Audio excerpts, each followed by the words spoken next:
ये कहानी शुरू होती है एक बहुत ही खूबसूरत गांव से, जहां रहते थे दो भाई, रायस्टार और ज्ञान भाई। दोनों मेहनती किसान थे। उनका एक ही सहारा था खेती, और उनकी जमीन भी सोने जैसी थी, जो हर बार शानदार फसल देती थी। वे दोनों भाई अपनी सादा जिंदगी में बेहद खुश थे, लेकिन उन्हें क्या पता था कि उनकी इस शांति पर अब एक साया मंडरा रहा है। वो साया था एक खतरनाक विलन का, ब्लैक निंजा। ब्लैक निंजा का नाम सुनते ही अच्छे अच्छों के पसीने छूट जाते थे। उसके पास लाखों गुंडों की फौज थी। एक दिन वो अपने नए महल के लिए जगह खोजते खोजते रायस्टार के खेतों तक पहुंच गया। जैसे ही उसने वो जमीन देखी, उसकी आंखें चमक उठी। माशा अल्लाह, क्या लोकेशन है! इस खेत का मालिक जो मांगेगा मैं दूंगा। उसने रायस्टार को बुलवाया और उसका आदमी बोला, हमारे बॉस को ये जमीन चाहिए, 50 लाख तक देंगे। रायस्टार ने साफ मना कर दिया, ये खेत मेरे पापा की आखिरी निशानी है, मैं इसे कभी नहीं बेचूंगा। ब्लैक निंजा को गुस्सा आ गया, लेकिन वो चुपचाप चला गया। पर ये चुप्पी तूफान से पहले की थी। कुछ दिनों बाद जब ज्ञान भाई अपनी गाड़ी में फसल लेकर शहर जा रहे थे,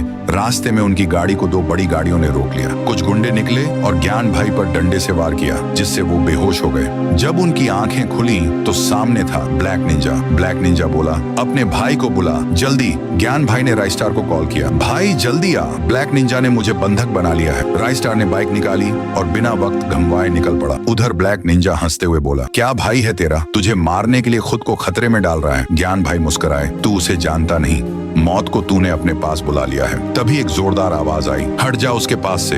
रायस्टार की जबरदस्त एंट्री हुई। उसने कहा, तेरा ज्यादा हो गया बेटा, अब तुझे सबक सिखाना ही पड़ेगा। ब्लैक निंजा बोला, उस दिन तो तू बच गया, आज नहीं बचेगा। रायस्टार बोला, भागने की जरूरत तुझे है, मुझे नहीं। ज्ञान भाई बोले, अब अगर लड़ाई शुरू करनी है तो शुरू करो यार। और फिर शुरू हुई एक ताबड़तोड़ लड़ाई। चारों तरफ धुआं, गाड़ियों का शोर, गुनगुनाहटें, मारधाड़, सब तबाही का मंजर बन गया। जैसे ही धुआं छंटा, नीचे जमीन पर गिरा हुआ था ब्लैक निंजा, और रायस्टार और ज्ञान भाई पूरे एटीट्यूड में बैठकर उसे घूर रहे थे।